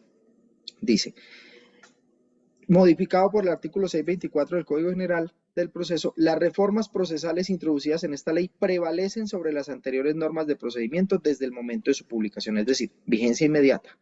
Y solo respecto a los procesos y trámites iniciados en vigencia de la ley 1437, obviamente, porque recuerde que por ahí en el 2011 hubo una regla de transición que dijo todos los procesos anteriores a 2012 siguen por el proceso del CCA, el decreto 0184. Todos los que se formulen a partir del 2 de julio de 2012, ley 1437. Como la 2080 modifica la 1437, entonces se hace la claridad de que esta aplica es para los procesos que se rigen por la 1437. Y entonces, en el inciso final de este artículo 86, pues se transcribió prácticamente ese artículo. Entonces, ¿qué nos dice?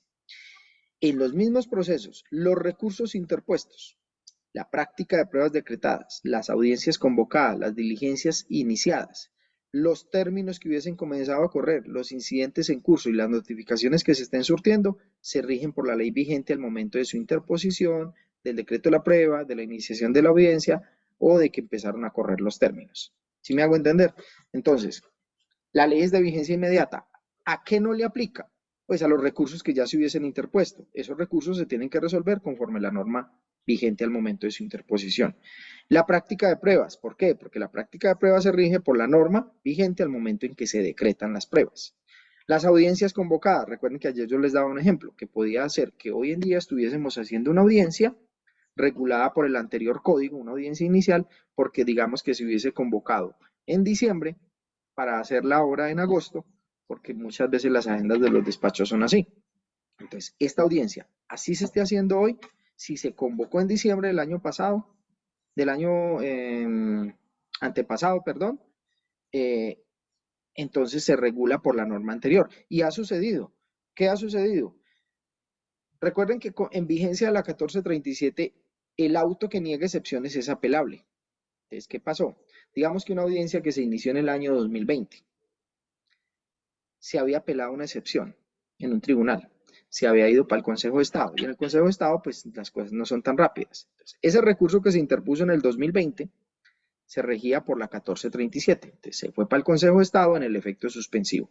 El proceso estaba en el Consejo de Estado. El Consejo de Estado tiene que resolverlo. Lo resolvió y resulta que lo mandó en el 2021.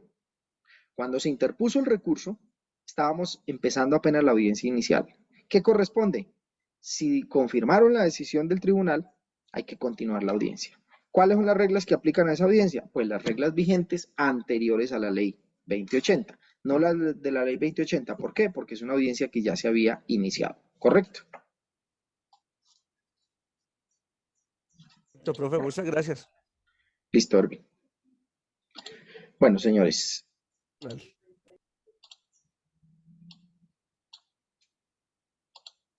Vamos, recurso de queja. Bueno, el recurso de queja, la finalidad es simplemente decirle al superior, vea, superior, yo acabo de interponer un recurso ante el inferior y me negó la concesión del recurso.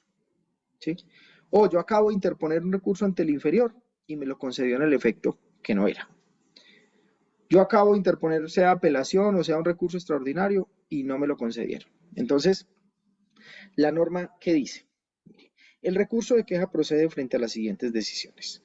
Me voy a saltar al numeral 2. Perdón.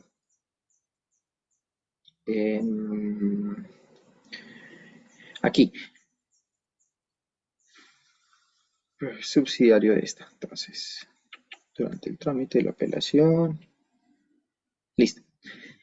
El auto que rechace o declare desierto un recurso. Recuerden, yo formulo una apelación. No la sustento. El juez, ¿qué hace? Me la declara desierta. Yo formulo una apelación. Lo hago fuera de término. El juez, ¿qué hace? Me lo rechaza. Esas dos decisiones son pasibles de ser recurridas por, perdón, es que yo aquí estoy el que no era, ¿verdad? Por eso estaba yo ahí como enredado. No. El recurso de queja. Entonces, el recurso de queja. Entonces, interpongo el recurso de apelación. No me lo conceden. ¿Por qué no me lo conceden? Porque lo propuse extemporáneo, porque no lo sustenté, ¿sí? Porque no tengo legitimación, digamos que interpongo apelación contra el auto que me admitió la demanda. ¿Cómo así? Si es que se le admitió la demanda, usted no tiene legitimación, usted solamente tiene legitimación para apelar lo que lo desfavorezca a usted, ¿sí? Entonces usted no podría apelar ese tipo de decisión. Entonces, si a mí me deniegan o no me conceden, perdón, porque es que antes se hablaba, se niega, no. Si no me conceden el recurso, si me lo rechazan o si me lo declaran desierto, apelación, entonces yo puedo formular recurso de queja. ¿Ante quién? ¿O para ante quién? Para ante el superior, ¿sí? ¿Para qué? Para que el superior revise esa decisión de no concederme el recurso, de rechazarme el recurso o de declarármelo desierto, y obviamente mi pretensión va a ser que me concedan y me admitan ese recurso en segunda instancia. Si el superior encuentra que efectivamente el inferior se equivocó, pues simplemente revoca la decisión, le dice que estuvo mal negado o mal declarado desierto y por lo tanto le da trámite a la apelación. También, ¿cuándo procede? Cuando se concedan un efecto diferente al que establece la ley. Recuerden los efectos de los recursos: suspensivo, devolutivo, diferido. Entonces la norma dice que si se concede un efecto que no correspondía, pues la parte recurrente o cualquiera de las partes podrá interponer recurso de queja para que se cambie el efecto del recurso. Yo siempre dije y he sostenido que es innecesario que el recurso de queja proceda para eso. ¿Por qué? Porque es que si a mí me conceden una apelación, que es normalmente donde hay efectos, o una súplica, hay una norma procesal del Código General del Proceso que dice que el superior o el que va a resolver el recurso, lo primero que hace es verificar, primero, si el efecto fue interpuesto correctamente, si fue sustentado en su momento, y además en el efecto correcto en que se concedió. Y dice la norma que si no se concedió en el efecto que correspondía, simplemente el juez de segunda instancia corrige eso y le da el efecto que corresponde. Ah, usted lo concedió en el suspensivo y no era en el suspensivo, sino en el devolutivo. Señores, arreglo esta cosa aquí, lo cambio a devolutivo y por lo tanto dejo copias del expediente y devuelvo el original a primera instancia para que siga tramitando el proceso. Esa reglita está en el 325 del Código General del Proceso. Entonces, para mí es innecesario que se haya puesto como causal de recurso de queja el haberse concedido el recurso en un efecto diferente. ¿Listo? ¿Y cuándo procede también el recurso de queja? Pues cuando no se concedan los recursos extraordinarios. Recuerden que yo les dije, hay unos recursos extraordinarios. Esos recursos extraordinarios se interponen ante el juez respectivo, quien toma la decisión contra la cual voy a interponer el recurso extraordinario, y él puede simplemente decir que no me lo concede, porque me dijo es extemporáneo, ¿sí? No lo sustentó, debiéndolo unificar, debiéndolo sustentar, entonces no se lo concedo. Frente a ese tipo de decisión procede queja. Entonces yo voy y le digo a quien debe conocer el recurso de queja, le digo, señor, el inferior se ha equivocado y debió haberme concedido ese recurso. ¿Correcto? Erwin. Doctor, ahí qué pena la pregunta. Ahí que miro el trámite del 353 del Código General del Proceso para recurso de queja. Esa es la regla que dice que para que proceda, yo tengo que poner primero, interponer reposición en subsidio de queja para que proceda. Sí, sí. Esa es la forma de interponerlo. Antes lo que se hacía era que se interponía recurso de reposición y en subsidio queja. ¿Sí? Miremoslo. 353. Vamos a ver si me deja verlo aquí. 353. No sé, ¿esta cuál es? No, esta no es. Ley 1564.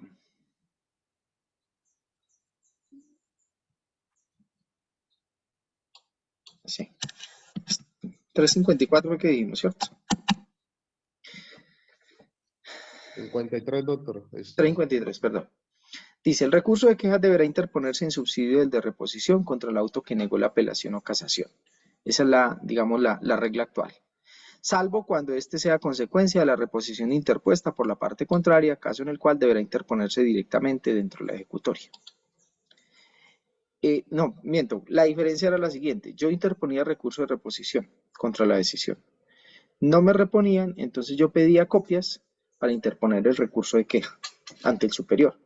La modificación que surtió con el Código General del Proceso es, no, usted interponga recurso de reposición, ¿sí? Y en subsidio, queja. Entonces, señor, le interpongo recurso de reposición contra el auto que me negó la apelación o que me rechazó la apelación por extemporánea. Y en subsidio, queja. Porque si usted no me accede por vía de reposición, le solicito que remita el expediente al superior jerárquico para que el superior funcional, para que revise por vía de recurso de queja esta decisión suya. Entonces la norma dice, denegada la reposición o interpuesta la queja según el caso, el juez ordenará la reproducción de las piezas necesarias para lo cual se procederá en la forma prevista para el trámite de apelación. Digamos que esta reglita ya también queda en desuso, porque eso era cuando se sacaban copias de los expedientes. Hoy en día todo es digital, entonces simplemente se remite por correo electrónico y no hay que sacar copias de nada. Esa reglita que había allí era para cuando había que tomar copias, entonces se le decía, señor, hay que tomar tantas copias, pague el valor de las copias, y si usted no lo paga dentro de los 5 días, entiendo que el recurso, no recuerdo cómo decía la norma, si lo declaraba desierto o lo entendía desistir, pero simplemente tenía que aportar el valor de las copias. Hoy en día eso ya está en desuso porque si estamos en expedientes digitales, pues ya no hay necesidad de sacar copias. Simplemente es copiar y pegar en otra carpeta y enviarlo por un correo electrónico o por el sistema respectivo. ¿Correcto? Entonces, ese es el trámite del recurso de queja. Se debe interponer en subsidio del de reposición. ¿Listo, Erwin? Sí, doctor, muchas gracias. Bueno, señores, vamos al recurso de súplica, que era la diapositiva que me estaba enredando ahorita. ¿Esto por qué me está moviendo?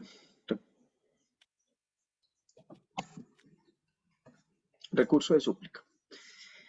¿Qué es el recurso de súplica? El recurso de súplica es, digamos, un paralelo o un símil a la apelación. Pero es un símil, ¿por qué? Porque es que es el medio idóneo para yo formular recurso contra las decisiones proferidas por los magistrados en los cuerpos colegiados.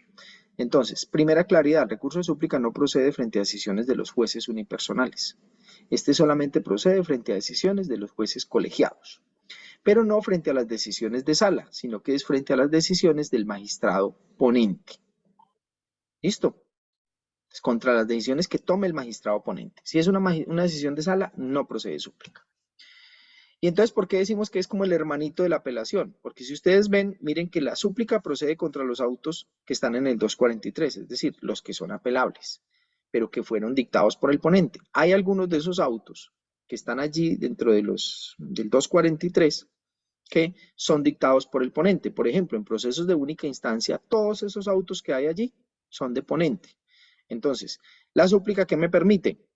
Como decirle a los compañeros restantes de la sala de decisión del tribunal, revisen la decisión de su compañero, porque no estoy de acuerdo con ella. Entonces esa es la súplica. ¿Sí? Pero también procede contra, y se consagró contra uno que rechaza de plano un mecanismo que se llama extensión de jurisprudencia, pero eso es solo en el Consejo de Estado. ¿Por qué? Porque ese rechazo de plano es de ponente, entonces también se le interpone para que los demás restantes miembros de sala revisen esa decisión y verifiquen si la confirman o si la revocan. ¿Correcto? Ahora, eso es cuando estamos en trámite de única instancia. Si ya estamos en el curso de la apelación o en un recurso extraordinario, digamos que se apeló una sentencia y va el proceso a segunda instancia, y estamos en el trámite de segunda instancia, digamos que dentro del trámite de segunda instancia alguien formula una solicitud de medida cautelar, porque lo puede hacer, medida cautelar. Y el magistrado ponente en el curso de la segunda instancia niega la medida cautelar, ¿sí? O decreta la medida cautelar. Entonces, esa decisión está enlistada en el numeral, si no estoy mal, 2 o 3 del 243. Entonces, como la tomó un magistrado ponente, estamos en el curso de la segunda instancia, es susceptible de súplica entre los demás compañeros. Entonces, si tenemos cualquiera de las decisiones enlistadas en el numeral 1/8 del 243 y se dicta en el trámite de una segunda instancia, es pasible de ser suplicable. Vamos a ver quién está hablando. Me va a tocar ir rebajando puntos cuando están hablando, porque me activan los micrófonos. Erwin, ¿usted desea intervenir? Veo la mano levantada. ¿O fue que se le quedó? Sí, doctor. Una preguntita. Señor. Cuando se hace el trámite de recurso de súplica, ¿el magistrado ponente se aparta y solo deciden los dos de Sí, sala? claro, claro. La súplica la resuelven los demás integrantes de la sala respectiva. ¿Ok? Ah, bueno, gracias, doctor. Listo. Y también procede este recurso contra el auto que rechaza o declara desiertos los recursos en segunda instancia. Entonces, digamos, concedo apelación como juez, se va a segunda instancia. Y en segunda instancia el magistrado ponente, usted no tenía por qué conceder esa apelación. Digamos, no se sustentó el recurso, o ese auto no era apelable, o fue extemporáneo. Entonces, el magistrado en segunda instancia dice, rechazo por extemporáneo el recurso, o inadmito el recurso porque no fue sustentado, lo declaro desierto. Entonces, esa decisión que toma el magistrado ponente, que es de ponente, yo la puedo suplicar ante los demás miembros de la sala. Y lo mismo pasa con los recursos extraordinarios. Los recursos de revisión y unificación tienen unas providencias que dicta el magistrado ponente en segunda instancia. Dentro de esas providencias, en segunda no, en el trámite del recurso, dentro de esas providencias está el admitir o no admitir el respectivo recurso. Entonces, si lo inadmite, yo le puedo formular, o si lo declara desierto, yo le puedo formular un recurso de súplica ante los demás integrantes de la sala. ¿Correcto? Y hay uno que procede en cualquier instancia, que es el de declarar falta de competencia o jurisdicción. ¿Qué sucede? Que cuando un juez unipersonal declara falta de competencia o jurisdicción, esos autos per se solamente admiten, digamos, recurso de reposición, no son apelables. O no deberían ser apelables. ¿Por qué? Porque es que si yo me declaro incompetente y se lo remito a otro juez o a otro tribunal, pues el otro juez o tribunal decidirá si asume o no asume. Si asume, bien. Si no asume, el expediente hay que remitirlo a quien debe dirimir el conflicto de competencias o el conflicto de jurisdicción, y es el que tiene la última palabra en el tema. O sea, la última palabra no la va a tener el juez, el que va a remitir. La última palabra, ni el superior de él, la última palabra la tiene quien decide el conflicto de jurisdicción. Entonces, como esos autos como tal no son apelables, entonces, ¿qué se hace? En primera instancia, son pasibles de reposición, obviamente, porque es la regla general. Entonces, frente a ese, yo le podré interponer recurso de reposición, pero no lo puedo apelar para que lo decida el superior, porque es que hay quien ya va a decidir, es el que va a recibir el proceso, que dice si soy competente o si no, entonces lo manda para que se resuelva el conflicto. Si es de competencia interna, entonces lo resolverá el tribunal o el Consejo de Estado, pero si es de jurisdicción, lo resuelve la Corte Constitucional. Cuando estamos en el trámite del tribunal, entonces en el trámite del tribunal sucede algo especial. ¿Y por qué se le da el recurso de súplica? Porque en el juzgado, pues el juez es autónomo. Pero en el tribunal, cuando el magistrado toma esa decisión de remitir por falta de competencia o por falta de jurisdicción, pues está afectando ¿qué? Una decisión de competencia de la sala. Si bien la ley le dice que esa decisión la puede tomar él, lo que da la posibilidad es que las partes puedan objetarle esa decisión ante los demás integrantes de la sala. Por eso es que se incluye dentro del recurso de súplica la decisión que declara falta de competencia o de jurisdicción en cualquier instancia. ¿Correcto? ¿Queda explicada la razón de ser? Bien. Sí. Sí. Modificaciones que se surtieron al recurso de súplica. El recurso de súplica en la norma anterior, que era el 246 de la 1437, no tenía prácticamente un trámite regulado. Y el trámite que tenía regulado era para decisiones proferidas por escrito, pero no tenía el trámite regulado cuando el recurso se formulaba en audiencia. Ese, digamos, fue un rezago que quedó del sistema escritural. Entonces, ¿qué hizo esta ley? Esta ley lo que hizo fue regular un trámite cuando se interpone en audiencia. ¿Cuál es el trámite? Similar al del recurso de apelación. Tiene casi la misma estructura, la misma redacción, solamente que donde dice apelación cambió a súplica. ¿Sí? Y obviamente el recurso de súplica no procede contra los autos mediante los cuales se resuelva la apelación o la queja. ¿Por qué? Porque si un auto, digamos un magistrado está resolviendo una apelación de una decisión del inferior, esa decisión ya el legislador le dijo, usted la toma solito, no necesita acudir a sus compañeros. Y en ese sentido, simplemente no podemos crear una instancia adicional porque ya sería una tercera instancia. Recuerden lo que yo les decía ahora. No se pueden crear 3 instancias de recursos ordinarios. Entonces, el recurso ordinario es de queja o el recurso ordinario es de apelación. ¿Lo resuelve el magistrado oponente o lo resuelve la sala? Esas decisiones. Entonces, ni es pasible de reposición, porque no cabe reposición de decisión de apelación, pero tampoco es susceptible de súplica como para decir, venga, magistrados del restantes de la sala, revisen esta decisión del magistrado oponente. ¿Ok? Listo. Y la última parte, pues es la pregunta que me hacía Erwin, ¿quién resuelve el recurso de súplica?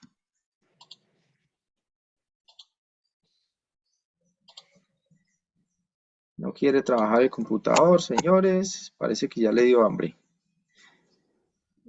Vamos a ver qué nos faltaba aquí. Bueno, y aquí, ya para que terminemos el tema de los recursos ordinarios. ¿Están viendo la pantalla? La diapositiva. Sí, señor, ahorita Sí, sí. señor. Listo, gracias. La diapositiva que seguía era la de las providencias no susceptibles de recurso ordinario alguno. Entonces, ¿cuáles fueron las dificultades que se encontraban? Estas providencias estaban difuminadas por todo el código y estaban incluso en otros códigos, como el Código General del Proceso. Les cuento que esto fue una idea mía cuando estábamos haciendo el anteproyecto. Estábamos diciendo, bueno, ¿qué le podemos mejorar a los recursos? Yo les dije, mire, una dificultad que encontramos es que a veces no sabemos cuáles son los autos contra los cuales no procede ningún recurso, porque esos autos están señalados en disposiciones por allá dispersas Muy o en bien. normas dispersas. Entonces, en ese sentido, lo que hicimos fue un recorrido por todo el código buscando a ver dónde habían normas que decían que no procedía recurso alguno. Entonces, hicimos un listado, digamos, casi taxativo, porque finalmente resulta ser enunciativo, porque al final dice cualquier otra providencia que según norma especial o general diga que no procede recurso, por si se nos había quedado alguna por fuera.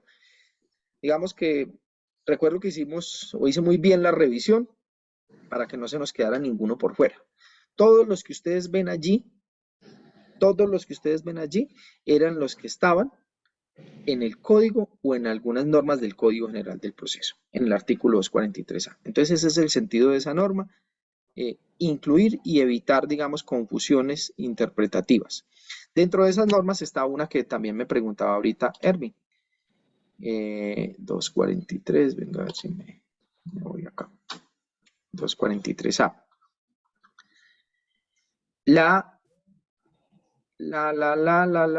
Aquí, las que decidan los recursos de apelación, queja y súplica.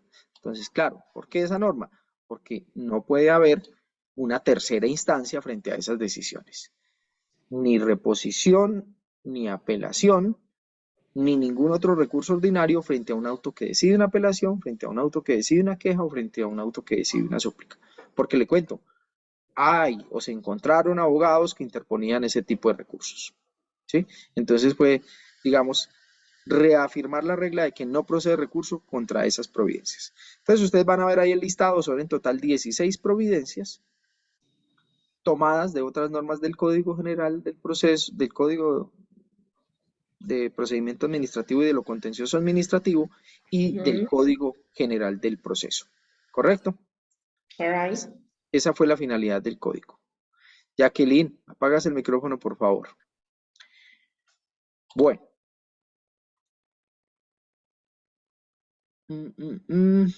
Este es el listado. Este es el listado de la norma. ¿Sí? Aquí yo tenía una observación, era que había otra norma adicional. Esa norma adicional había sido creada en el artículo 185A, pero pues esa norma adicional ya fue declarada inconstitucional. Entonces, digamos que este ojo que hay allí al final de la diapositiva, pues ya no se debe tener en cuenta. O sea, se debía tener en cuenta antes de la declaratoria de inconstitucionalidad. Ya ahora con la declaratoria de inconstitucionalidad, pues debe salir digamos, de nuestro radar. Voy a dejarlo aquí.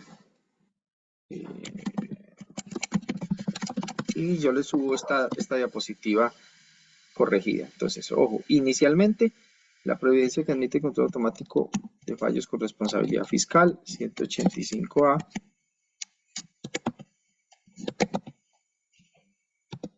Y voy a poner aquí, ya fue declarado inexequible.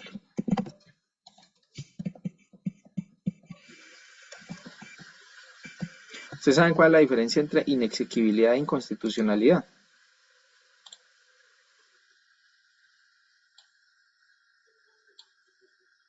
¿Todos lo saben? ¿O nadie lo sabe?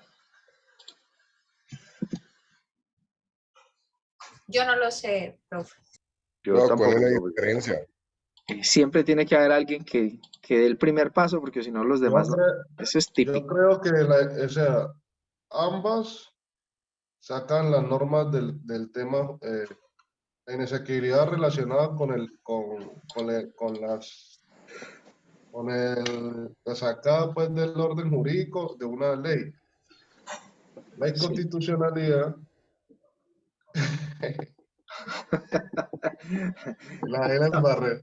La primera estoy seguro, la segunda estoy como, por generalmente uno en el ámbito jurídico las toma como análogas, ¿no? Pero creo que no, no son. No, no, no. A ver, y siempre me ha pasado eso cuando lo pregunto, entonces me dicen la inexequibilidad es tal y la inconstitucionalidad es lo mismo. No, no, no es lo mismo. A ver, la Profesor, inconstitucionalidad, una pregunta. ¿La inconstitucional es la que declara nula una norma? No. no, La que no. no.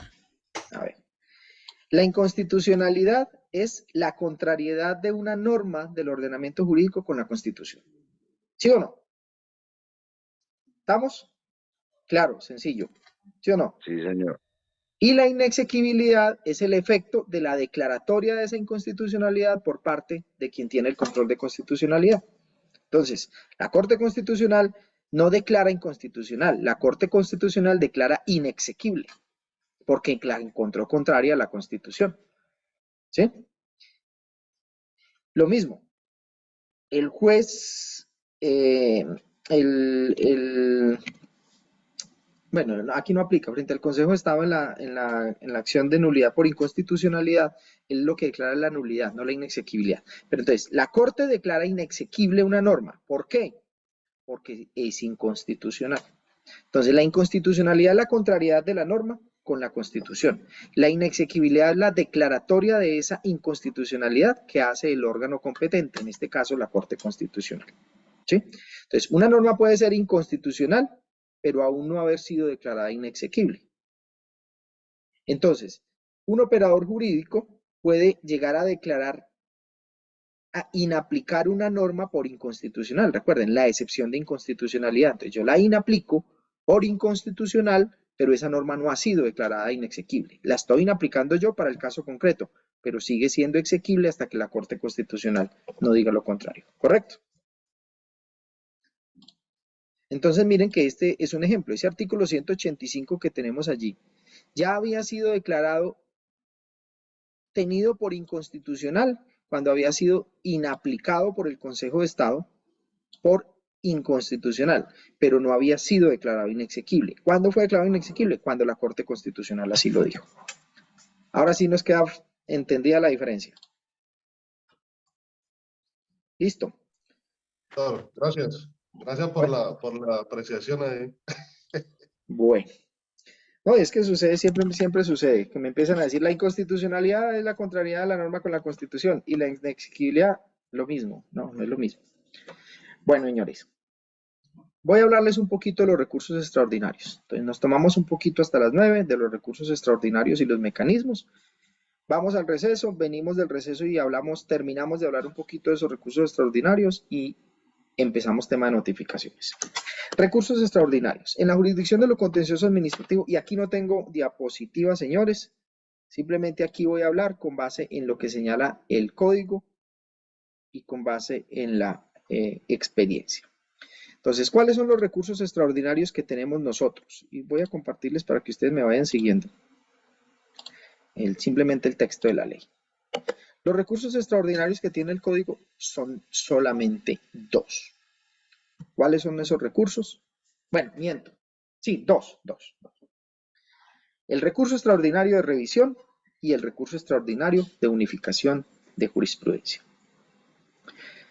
Voy a empezar por el de unificación de jurisprudencia porque el de revisión es un poquito más largo. Y es un poquito más largo porque es que hay diversas especies de revisión. Entonces me voy a ir al de unificación de jurisprudencia. ¿Cuál es la finalidad de este recurso? Bueno, entonces empecemos. Los recursos extraordinarios siempre proceden contra providencias ya ejecutoriadas, o sea, providencias que están en firme, mientras que los recursos ordinarios son para providencias que aún no están en firme. Entonces usted apela, recurre o interpone queja contra decisiones que no están ejecutoriadas, o la súplica, mientras que los recursos extraordinarios son contra decisiones ya ejecutoriadas. Entonces, el recurso extraordinario de unificación, ¿qué es lo que busca? Pues hacer respetar las reglas de unificación de jurisprudencia. Entonces, ¿cuál es el fin? El fin es asegurar la unidad interpretativa del derecho, que se aplique en manera uniforme y que por lo tanto se garanticen los derechos de las partes que resultan perjudicados. ¿Por qué? Por una decisión. ¿Y esa decisión qué? Que esa decisión haya contrariado una sentencia de unificación. Y ustedes me dicen, ¿y dónde dice eso en la norma? No, no lo dice aquí, pero lo dice por aquí. Causal. Habrá lugar al recurso extraordinario de unificación cuando la sentencia impugnada contraríe o se oponga a una sentencia de unificación del Consejo de Estado. Pues esa es la única causal y la finalidad es lograr que la aplicación uniforme de la jurisprudencia y garantizar los derechos de las partes. ¿Procede contra toda decisión? No procede contra toda decisión. ¿Por qué? Porque la norma es clara al decir que procede solamente contra sentencias dictadas en única y segunda instancia. ¿Qué nos dice esto? ¿O qué descarta? Que proceda contra decisiones dictadas en primera instancia. ¿Y por qué no procede contra una decisión de primera instancia? Pues sencillo, mi querido Sherlock, porque si es una decisión de primera instancia, pues puede ser susceptible de apelación. Entonces, cuando ya me decidan la apelación, entonces la encasillo en segunda instancia si es que siguen cometiendo el mismo error. Es decir, yo tengo la posibilidad interna dentro del proceso de someter una decisión de primera instancia al análisis de un juez superior. Entonces, no lo hago por vía de recurso extraordinario, lo hago por vía de recurso ordinario. Ah, que el superior también insiste en la misma situación que ya está diciendo el inferior. Entonces, ahí sí, ya me puedo formular el recurso extraordinario de unificación. ¿Sí? Y son providencias en única instancia de los tribunales administrativos. Ervin. Ervin. Doctor, iba a preguntarle si eso procedía solo ante el Consejo de Estado, pero ya usted me contestó. Listo. Ok. Claro. Miren que la competencia para resolverlo, ¿quién es? El Consejo de Estado. ¿Quién lo resuelve? La respectiva sección de la misma, de la Sala de lo Contencioso Administrativo. Pero además hay unos condicionamientos. ¿Cuáles son los condicionamientos? Que si es una sentencia que tiene contenido patrimonial o económico, entonces hay que mirar una cuantía. Entonces esa cuantía es dependiendo del tipo de medio de control. Si es una decisión de nulidad de un acto administrativo, entonces debe ser superiores las... Doctor, no se le escucha. ¿No me escuchan? ¿A todos les pasa lo mismo?